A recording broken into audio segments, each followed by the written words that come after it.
much, Dan. Thanks for having me, and thank you all for joining. This is so cool. I can already see there are a couple of people who are feeling sleepy. So Elizabeth and Josh, I'm so sorry. It's probably late where you are. Maybe it's not even late. You slept poorly, whatever. It could be anything.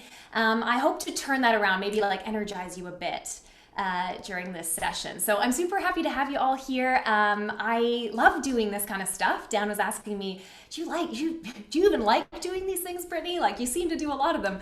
And I absolutely love it. So I was telling Dan it's one of my favorite things that I do, in my career. So I'm super, pumped and feeling apparently sunny, which I did go back and forth whether or not that's like a way that you could feel, but I don't know. I just went for it.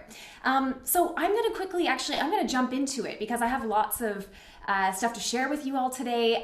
We have a lot of cool discussions that we're going to have. So and we don't have that much time. So let's jump in. I'm going to share my cool little keynote here. Can you call your own keynote cool? I don't know. Maybe that's a bit much. All right, here we go. So in case you don't know who I am or we've never met before, I know there are some familiar faces on those screens, which is really cool. My name is Brittni Bowering, and Dan did a great job of introducing me, but I thought I would just tell a very short story. Oh, I clicked over to the wrong slide. That's funny. Remote experiences, am I right? Let's go back a slide. There we go. It's all about having a bit of authenticity with it all. So I thought I would just tell you why I talk about this topic a lot, because I think it makes, will kind of help us align on where we're all coming from. So like everybody else, whenever that was a year and a bit ago, everything kind of went crazy. I was just kicking off a consulting career. So I had literally trips lined up that were like international trips. I was touring around Europe, planning all kinds of cool adventures when basically, everything got canceled. So this was kind of this crazy moment where a lot of my, big projects that I was super excited about were not happening. And I could see them all sort of just falling off, right? The emails were trickling in like, hey, Brittni, we're going to have to wait till blah, blah, blah, till everything kind of sorts itself out. Little did we know, of course, that was going to be a long time. But so I kind of just had to do something fast, right? Just like everybody else. I know this is probably feeling like a very familiar story to you. And I just decided that I was just going to go for it. And I was just going to tell my clients that, I was, maybe a little white lie was that I knew exactly what I was doing and I could absolutely deliver everything we talked about remotely. No problem, right? It's all good. I've got it all. I've got the audio. I've got the lights. I've got the, and I very quickly learned that it's a completely different thing. It's a completely different ball game, right? You have to think about different things. There's a lot more to prepare for. You can't be as agile, right? You can't jump from one thing to the next, and which is exactly how I like to work. So it was a huge learning curve, but I've learned a lot over the past year, and that's basically what I'm going to share with you today, all about basically how to create more of an experience, how to make your participants feel a certain way in order to actually achieve your results. They're your goals that you're going for. So before we dive into all of that, I'd love to know who you guys are. So in the chat, if you wouldn't mind telling me where you're from, then we'll know kind of, what time zone you're in. So that would be super cool to know. So just pop it in the chat. Where are you coming from? Where are you hanging out from? Australia, yes. Dan is pumped. Sydney, okay, Australia. Germany, Florian, yes. Adelaide, Australia. Italy, cool. So we have a really kind of, Luxembourg. I like that you put the time zone in there, David. You're like, it's CET, okay? It's actually, isn't it CEST because it's summertime? Hey, I don't want to be correcting you or anything, but just saying. Okay, cool. So we've got a really international audience. That's awesome to know. My next question is, what is your facilitation experience? So how much have you facilitated? Would you call yourself a beginner, intermediate? Maybe you're super advanced and you're just here to see if I have anything new to kind of excite you or inspire you. I hope I will deliver something for the more advanced people. But let me know in the chat how much experience do you have facilitating? Sufficient. What a great answer. I'm going to answer that more often. It's a great response. It's like, it's sufficient, okay? Don't ask any more questions. Somewhere in the middle, yeah, remote needs work. This is the thing. I think right now, today, we're talking to a lot of facilitators who are very much experienced, but need maybe a few pointers or just ideas on how to spice things up when it comes to remote working. Advanced, boom, okay, cool. Heaps since COVID, yeah, heaps. The most Australian, I guess it's not a sentence, it's an expression. I got heaps. I love that one. Anyway, last question. What do you do? So are you a product designer? Are you an innovation coach? What would you call yourself? It's just good for me to know where you're coming from and what you do so that I can maybe sort of talk more about certain things versus the other. Product designer, cool. Yes, consultant, strategist, executive coach, product manager, cool. So we're all coming from like a similar guru. Dan. Leave it to Dan for the comments in the chat, right? I kind of expected that, to be honest. He's living up to the expectations. Okay, cool. This is all great to know. It seems like we are in a group of very like-minded, similar sort of background and experience levels. So that's really awesome. All right. I'm going to show you our agenda for today. So this is kind of a rough agenda. We also have a couple of cool interactive exercises that we'll be throwing at you. But basically, I'm going to cover a few things today. So one, I'm going to talk about the emotional side of remote facilitation, which, you know, is important to recognize. And actually, I think something that people need to think more about facilitation in general, but especially remotely, and we'll talk about why. 5 steps to a successful kickoff. For you experienced people, this might not be anything new, but maybe some of the things that I'm sharing around these things will spur some inspiration for you. That is my hope. And creating a remote experience. So we're gonna actually talk about, I should have actually put experience like in big caps, because that's one thing that I really want you to take away today is, you know, how to actually invest a little bit more time in preparing a real true experience for people. And we'll talk about why that's so important and how it can be done. And then we'll finish with a nice Q&A at the end. So you can drop your, like I think Dan was just saying, you can drop your questions whenever you feel like it. And I think we'll kind of grab them and keep them till the end. You know, unless I see a question come up that's like very, very relevant, then I might just jump into it right away. So feel free. I'm really looking forward to chatting with you all and kind of exchanging ideas. So that's our agenda. Hope you're pumped about that.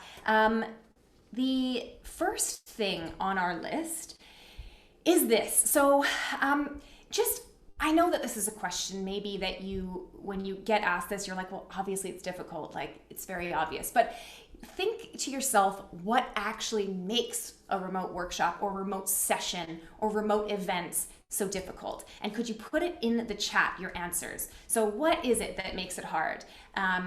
Just go for it. Whatever you're thinking of, first thing that comes to your mind, it's probably right. There's no wrong answers. Camera's not on. Yes, 100%. Hard to sense the room. 100%. Yes. That's massive. Being present. Yes. Managing the tech. This is a classic. I always like talk my way through doing technical stuff. I don't know if you should do that. Sometimes it's okay to not have, words coming out of your mouth, but that's not something that I understand. So reading the room, participants' involvement, people often, yes, 100%. All of this is absolutely exactly what I find difficult about remote sessions and hybrid remote.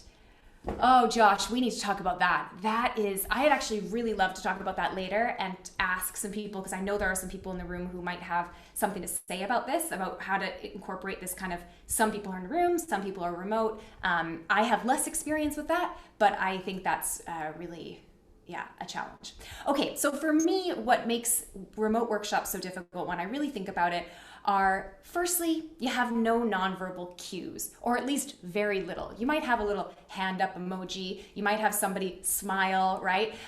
But unfortunately, in a remote setting, we can't read people's body language. You can't see if people are leaning in because they're interested. You can't see, if they're like, well, you could see if their arms are crossed, I guess, but you can't really tell what the vibe is, which is exactly what someone else mentioned in the chat there. So that is, first of all, for me, the first thing that makes it super difficult. Secondly is no eye contact. Now, I know that this is really obvious, but when I started thinking about this for the first time, I was like, oh my God, yeah, it's impossible to have actual eye contact remotely. Because if you're looking into the camera, you're not looking into the person's eyes, and that person's looking into the camera, they're not looking. So it's like, it can't be done, right? So no eye contact, huge problem with remote work. More distractions, someone was saying that. You never really know what people are doing. You could, be giving the presentation of your lifetime, like right now, and someone could be checking their email, and you'd have no idea because they could look really focused, but they're just reading a really bad or, bad news on an email, right? There's no way to know. You have no control over your space, no control over your environment, or little control. And then the last thing for me is, which is probably the biggest one that I miss from be working in a room with people, is that natural energy, right, that you get when you're in a room with people. There's 5 or 6 of you, there's a certain energy that has. And in a remote setting, I'm literally I'm actually standing in this room completely by myself. There's a fan blowing at me right now, and that's all I've got, right? So it's pretty much just little old me, and I'm trying to get this energy going between everybody. So what's interesting about these things is, when it comes to remote work, is this. The reason why those things are, the reason why those 4 things make it so difficult is actually all about your mental state, right? It's all about the psychology of humans. So when I also found this out, I found it really fascinating. So basically, whenever humans interact with another human, our subconscious is making kind of an assessment, right? We're assessing the cost versus reward of that interaction. And that assessment impacts how tiring it is, how mentally fatiguing this interaction is. So when you meet somebody and they're giving you nothing back, and you're like running the conversation and you're asking all the questions and you're doing all the stuff, and then you leave that interaction and you're exhausted because it was such hard work, right? Makes a lot of sense. So in remote working sessions, basically, we get so much more tired so much quicker because of those things. We are lacking eye contact. We don't have the social cues, which give us the energy, right? Eye contact, that's an automatic, for humans, actually energy booster. When we can see people's, the way that they're reacting, the nonverbal cues, that is an energy booster because we understand how we're coming across to everyone, right? So all of these things kind of accumulate and make it so that delivering a remote experience is actually just exhausting and difficult, right? Yeah. So, I think for me, when I learned this about the kind of the social or psychological impact, it really helped me understand how to think about my remote sessions a little differently. Now, before we get into that, we're going to do a cute little Mentimeter. And if you don't know what Mentimeter is, it's a very exciting platform. We're going to share a little link in the chat there. And what you're going to do is answer this question in that little box there. So what's the best? Think back. It doesn't even have to be over the past year, but what's the best remote event you've ever attended, and what made it so great? So I want you to put that in the Mentimeter, not in the chat, in this chat, but in the Mentimeter, because then we can see everything kind of bubble up together and it'll be really fun. What's the best remote event? And what made it so great? So put your answer in there. I am going to check my sharing here. Whoopsies. All right, sorry, I'm stopping sharing for a quick second. And I'm gonna jump over to the Mentimeter to see things coming in. All right, here we go. Now you can see the results climbing in when they do come in. I'm going to give everybody just a minute to think about that. It's just Glastonbury and freedom up there at the moment, Brittni. We'll get some more. I have faith. We got some more coming in here. Maybe I have to refresh. Let's see.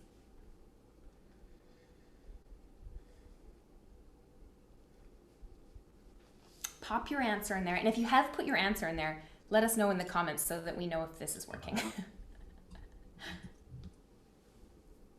Yes, Jack, online event, remote. So definitely not in person.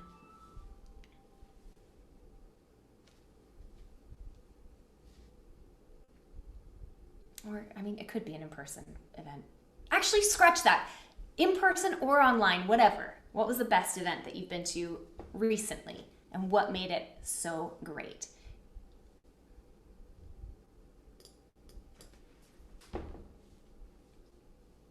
We're not having much success, are we, at the moment?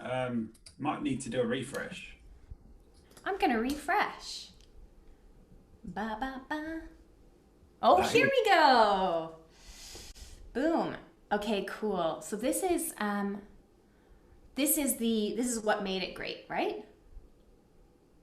Yes. Okay, good. So this is what made it so special. So you have someone on the tech, yeah. Small group interactions. Well, fancy that. We're gonna do a few of those later. Few participants. That's a good one, actually. More intimate. Someone was prepped. It was dynamic. Different phases. Playfulness. I love a bit of playfulness as well. Engagement, discussion, interactive, and the people. I mean, the people. For me, it's really all about the people. Okay, great. Thank you for answering that. It did come up. I'm going to quickly switch back over to my presentation. Shoo boo boo. Oh, I'm about to give away. Hold on. I don't want to give away that slide because it's one of my special slides that I like to play. Okay.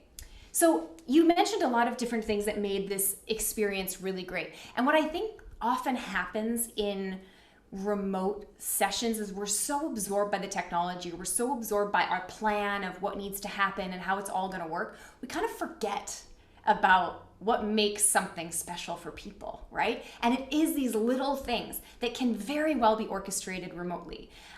Before we dive into that though, oh, I just said dive in. And then I just love that when a slide comes in, it's perfect. And there's a diver and everything. All right, I'm going to share with you a few things that in a remote setting, if we're thinking about those things that we talked about, the things that make a remote setting really difficult, what are the things that you can do at the beginning? Because I think often people, when I'm talking to them about remote experiences, they're like, okay, well, what happens if I'm in the middle of my workshop, my remote workshop, and this happens? And usually, not always, but usually it's actually a matter of something that you might have done actually at the beginning of your workshop that would have set you up better and probably would help you avoid those instances, avoid those kind of pitfalls. So I'm going to give you my 5 steps to kicking off a remote workshop. And feel free, by the way, as I'm talking and as I'm sharing these, to give your take on this or things that you have found that you always do at the beginning of workshops. Like, let's use each other, right? Let's get inspired. So definitely put that in the chat if anything comes to mind. So setting yourself up for success. All right, let's think about participants' feelings, emotions, right? So in a workshop in general, how do we want participants to feel? Can you throw in the chat a few feelings that you'd actually really like them to have? Whatever you think. Safe, great one. Really, really good. Daria, thank you. Excitement, yes. Pumped, they're ready to participate. Comfortable, 100%. Thank you, Paula. These are exactly, yes. Happy, yeah. Relevant, that's a really good one, actually. You want people to feel like they should be there, right? They want to be, or that they are needed. Valued, engaged, present. Yes, wonderful, wonderful. My top 4, oops, I might keep pressing the wrong thing. Here we go. Are safe, which was mentioned. Absolutely. I want my participants to feel like they're in a really safe zone so that they can feel like they can contribute, they can tell me their opinions, they can give me their ideas, and they're not going to feel nervous to do that. So creating a safe space is super important. Second, motivated, right? We want our participants to feel motivated and excited to be there, right? A lot of people said excited and present. It's really important that our participants come to a workshop and they know what, the goal is and they're eager to get there, right? So motivated is a huge one. Engaged, obviously, like let's get people participating, let's get them, interacting, responding. That's one of the worst, like for me, one of the worst things ever is when you're asking participants to do something or you're kind of guiding them through a series of exercises and there's, little to no engagement. There's nothing more disheartening. So let's get them engaged. And the last thing, which can be kind of told in a few different ways for me, is I want my participants to feel confident. So I want them to come to the workshop, to come to the session, and I want them to arrive there and be like, yes, it's kind of this relevance thing, right? I want people to arrive there and say, I belong here. It makes sense that I'm here. I have something to contribute, and I feel valued, right? So I want them to feel really confident because that's when I get the best results from my participants. Okay, so with all that in mind, let's talk about the 5 steps of setting yourself up for success. First thing that I always do in a workshop is get everybody to introduce themselves. Now, I know what you're thinking. What if I'm doing a workshop with like 100 people? I actually do this differently. I'll do it on like a Teams basis. But the very first thing, usually before I even introduce myself, I will say, hey, who's here? Who do we have here? What are you up to? Also, I really try to, especially in remote workshops, this is one of the most important things, is to break down that wall, right? So what you want to do is remind people that we're all human beings on the other side of the camera. So this is also another thing that happens on the internet in general. That's why people are so mean on the internet, is they forget that things they say or things they write in the chat or whatever they're putting out there is actually being read or consumed by another human being. It's a very strange human reaction to technology, but I want to remind everybody that this is, we're all human here, we're all, people, and let's behave like people, right? So that's the first thing I do. The second thing is I set expectations. And I think a lot of people get expectations from their participants, but they don't set the expectation. So this is a 2-part, step. The first is asking participants what they are expecting to get out of the workshop today. But if your participant says, I'm really hoping that we come up with a full-blown plan for the year 2022, and your workshop is about the first, 4 months of 2022, then you have a problem, right? So you need to come back in and set the expectations. And we'll talk about what this does to make, or what this actually does for your participants in terms of how it makes them feel. We'll talk about that a little later. But that is so important to get expectations from people and then set them. Sometimes I even keep a little magic paper behind me and I put them all up there and then they're always visible. Of course, you can do this on your digital whiteboard, which is also a cool way to do it. But for me, sometimes I like to help people imagine that we're in, a workspace together. So I try to put things up that make it feel like that. Thirdly, I share the agenda, okay? Because this makes everyone feel confident, but also one thing that I'm curious actually how everybody else feels about this. One thing that I always do when I share the agenda is I tell people when lunch is and when breaks are gonna be, but I don't tell them anything else about the time. I just kind of leave it out, because the moment that you tell people, okay, this exercise is going to take 45 minutes, and then you run over 5 minutes or 10 minutes, people just don't feel that trust in you in a facilitator anymore. They're like, oh my God, we're running over time. This has totally gone haywire. This is crazy. Whereas you as a facilitator can, of course, manage that in another exercise. You can reduce the time that you're taking or whatever you choose to do.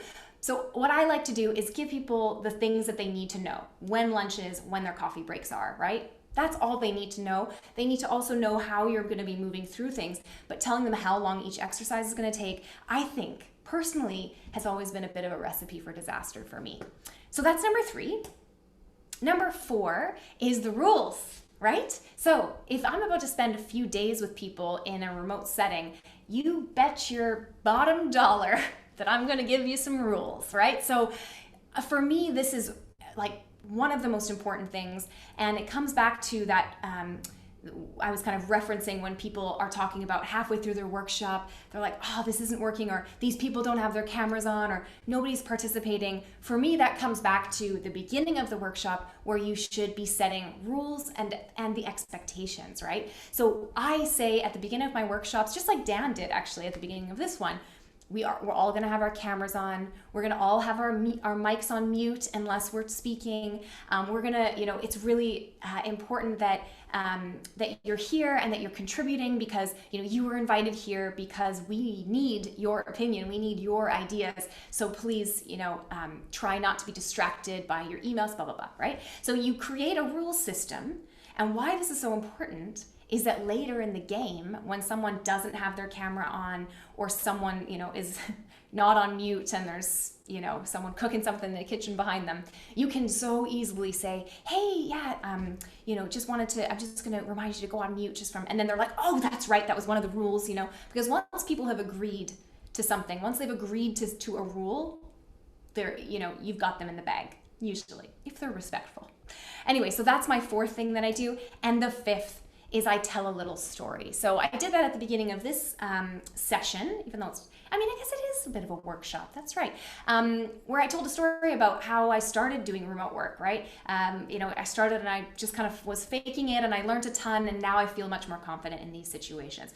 So I told you that story, and there was a reason why I told you that story. It's to align us, right? I wanted you to think, oh, Brittni gets it, like, she's learned all this stuff recently as well. So I feel like, we're comrades. We can talk about it. I feel Brittni is approachable now because she understands me.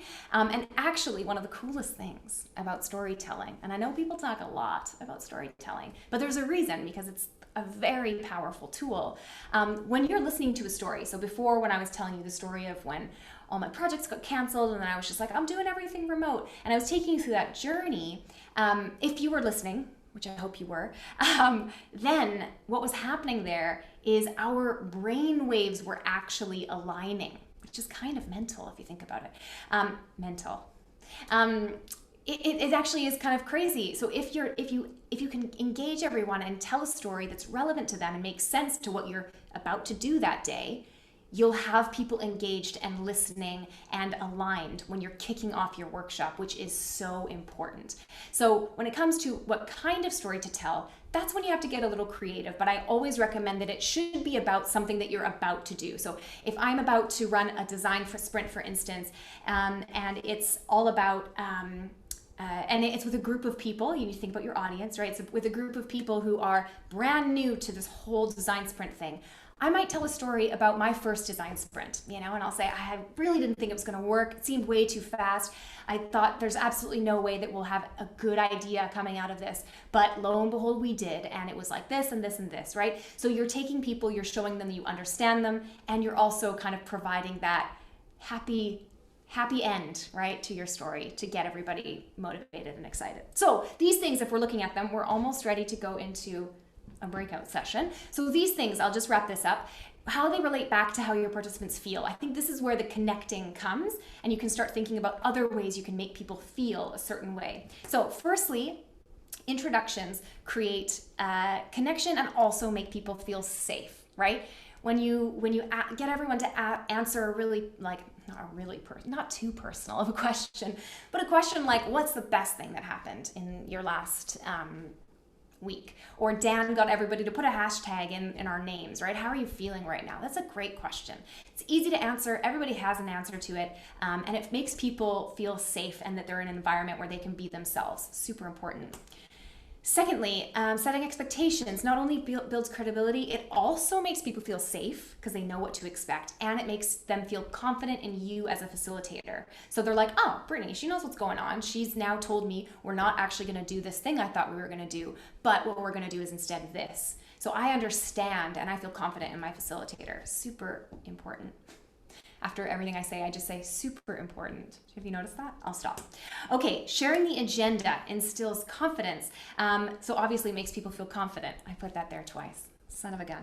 But not only that, but they feel motivated. When you show people how you're going to get from A to B, they actually feel more motivated to do it. When they don't know what's going to come and they're a little confused and they can't see how everything's going to lead together, that's when you kind of lose people. That's when they sort of also disengage, right? So to motivate them, to keep them excited, also refer back to your agenda every now and again. I think this is so important in workshops, to come back and say, okay, here's where we are. And remember, this is what we did. Awesome. Look how much we did. And this is where we're going. So get pumped because it's happening. Cool. Providing the rules makes everybody feel safe. Again, honestly, I know I'm in Germany, so, we love rules over here. And that's my one German joke. And the reason that I feel, I'm Canadian, so I'm not German, which you might be like, Brittni, that's pushing it. Can't make fun of Germans. But I live with, and I'm in a partnership with a German. So I feel like it's okay, He thinks it's funny. Anyway, all right. The last thing is the storytelling, right? What does storytelling do? Well, my friends, it motivates people, right? It absolutely motivates them. Stories are the perfect way to get people revved up about something. And the second thing that it does is it engages everybody. Everybody's aligned. Everybody's like, okay, I feel like I can trust Brittni on this one. She's been here. She's done that. Let's do this thing, right? So that is how I sort of built these 5 steps and why I do each of these things. I hope that was helpful, or at least thought-provoking for you. So on that note, I'd like to lead us into I called it Breakout Session 2, but actually it's Breakout Session 1. It's the first breakout session. So what I want you to do in this breakout session, you're going to be in small groups of about 3 people. 3 people. And what I want you to just to talk about is, and I think this is kind of frustrating. We've talked a lot about how frustrating remote sessions can be, but think about one thing you wish you could change about remote sessions, remote workshops, right? What's one thing you really actually wish you could, and not like bring people in the room together, but something that really irritates you. Maybe it's like the technology component or something, or maybe it's the fact that, you feel like you can't really get people's reactions in real time, right? Whatever it is, name one thing. And I want you guys to talk about it in a group of what you could do to try to actually bring, change that one thing that's frustrating you. It always starts with one thing. Keep it simple, some ideas. Maybe it's the fact that, it's not quite as fun, it's not quite as personal. You don't actually get to know each other very well, whatever it might be. And then think about, on your groups, something that you can do to, combat that. What can you actually do in a remote session? Because you'll be surprised, you probably can do something that will help you out. Okay, I'm gonna stop talking. Okay, I'm in my own room. Okay, got it. Okay, sorry, that was a message for me from Dan. I was just reading it out loud. It's a classic. How long? You just, How long? I know. How Oh, long? how long? Yes. Yeah, let's put them in there for 8 minutes. 8 minutes. All right, guys. You are about to be sent off. I'll bark any instructions at you through the broadcast, and we'll see you in 8 minutes. So you might want to just quickly take a note of that question. I'll let you do that. So hopefully you've snapped it. All right. See you all soon.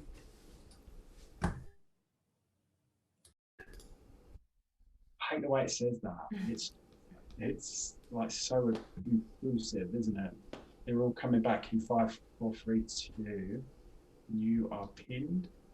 Pin you. They're all back. Here they are. So you tell me who you want to call out. You're in charge. Everybody's coming back in. Do we have everybody back yet? I'm going to wait a little bit here. Everyone back. Cool. Welcome back, everybody. I hope you had some interesting discussions. Dan and I were just saying there's a lot of very experienced facilitators here, so I would be very curious if something, I'm sure that the discussions were interesting because we're not necessarily all dealing with the basics of facilitation and remote work. Now, would anybody like to volunteer to jump on the stage and share something interesting that came out? It doesn't even have to be an answer to the question, just something interesting that came out of your discussion. Maybe I will. Oh, Josh is less sleepy. Classic. I like that he's changing it up. Paula, did anything happen in your discussion that was interesting? My personal experience is like less with the digital um workshop kind of experience and more in the physical space. But we thought of a couple of common experiences that happen, and I'm probably guilty of it, but it's in how to encourage participation, and how to make people feel more easier, like more comfortable before their session. Maybe it's a lack, like it's easy to hide in Yeah. remote world. So like what can be done prior to the session to kind of maybe encourage that, or ask and prepare people a bit more, like even before, you know, you're talking about the agenda. Yeah. But my challenge, I Cool. think, that I've experienced compared to the physical environment is like the vibe and the atmosphere, not being able to replicate that. You know, you're in a room, you're all together, you're surrounded by lots of stimulus. And I think it's hard, like, Yeah. I don't know how to replicate that vibe. Um, I'm glad that you brought that up because I do have a couple of things that you can do, and that's the next thing we're going to talk about. So I hope that at least, I'll share a couple of things. Maybe they'll be inspiring for you or kind of interesting. Oh, someone just had their hand up. Thank you so much, Paula. Thanks for sharing.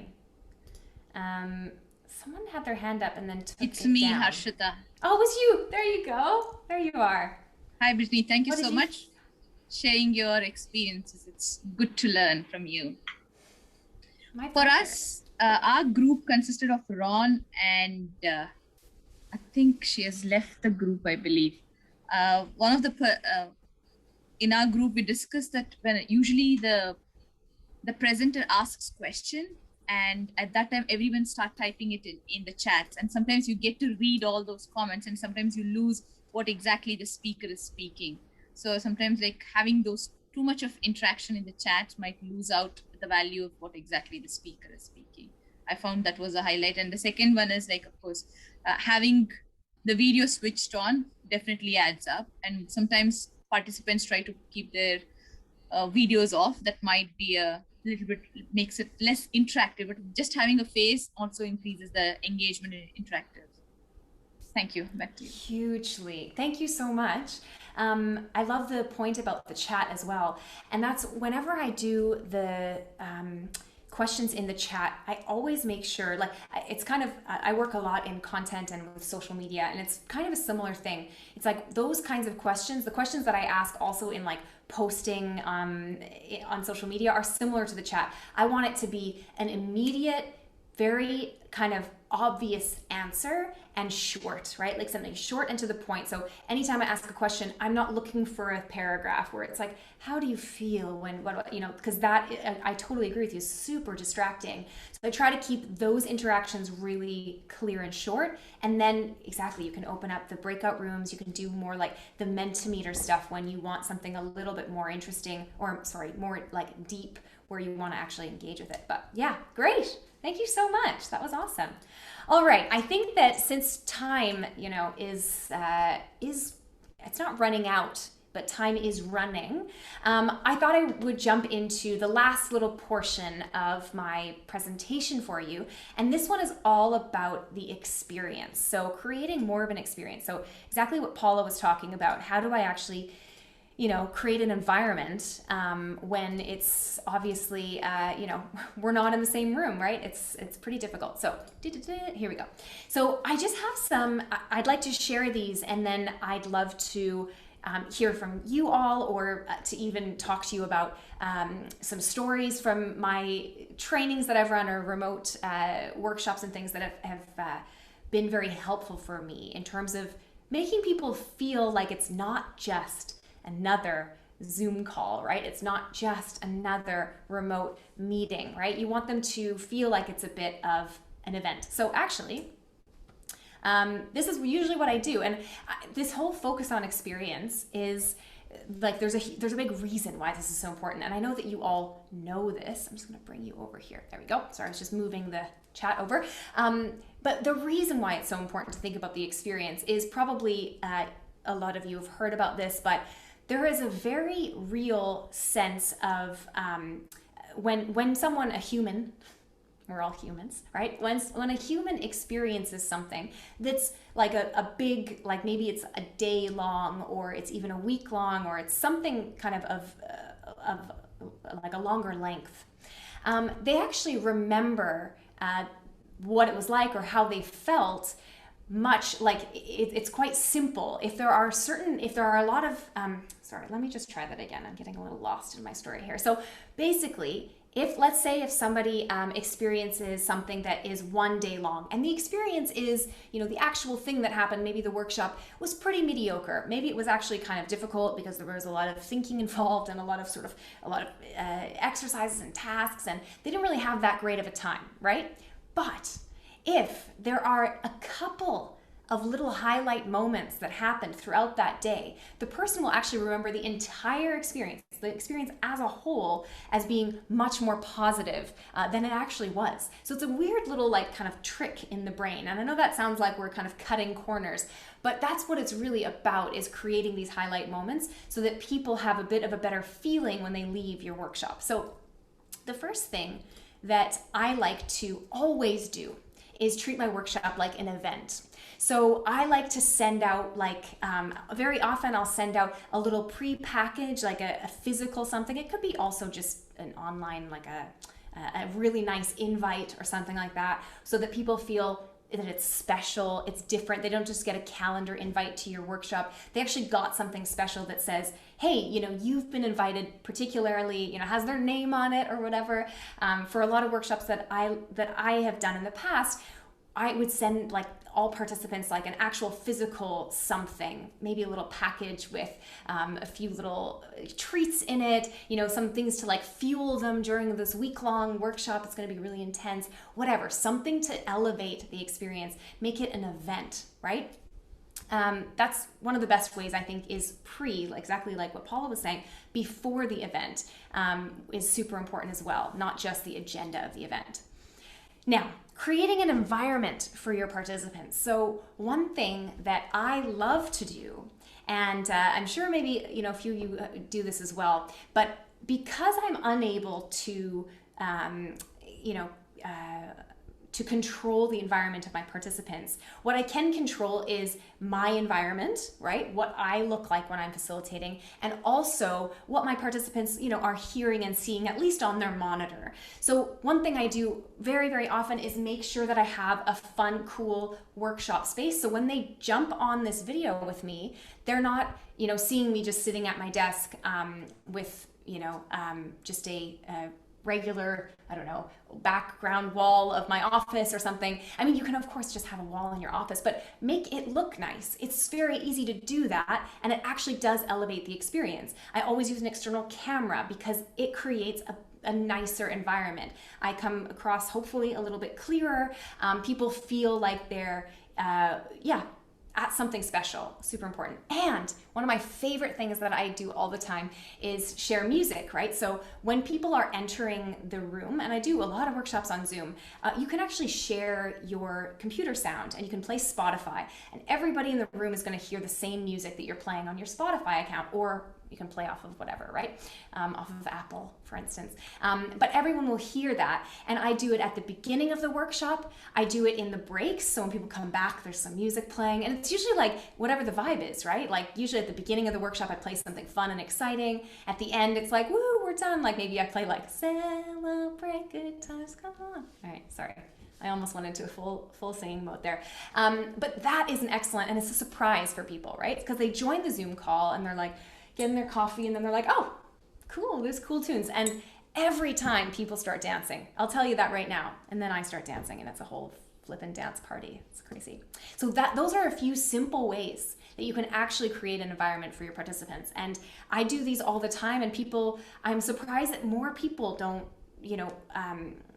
just use these kind of simple little tricks to just to create that feeling for people. When they jump on, they're like, oh, whoa, this is cool, this is different. And then those highlight moments, so I was talking about before. Highlight moments, I always love to start with kind of like a goofy game that breaks down the sort of kind of makes everybody feel that they're at the same level.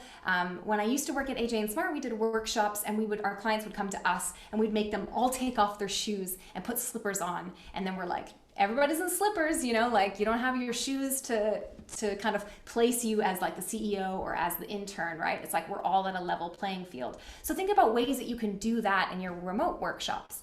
I love games where people have to draw things on digital whiteboards. I love games where people have to, like charades is one of my favorite, where kind of people have to like act something out, because it's funny no matter what, right? And I know that we're dealing often with people who are quite senior, but I just do it with them anyway.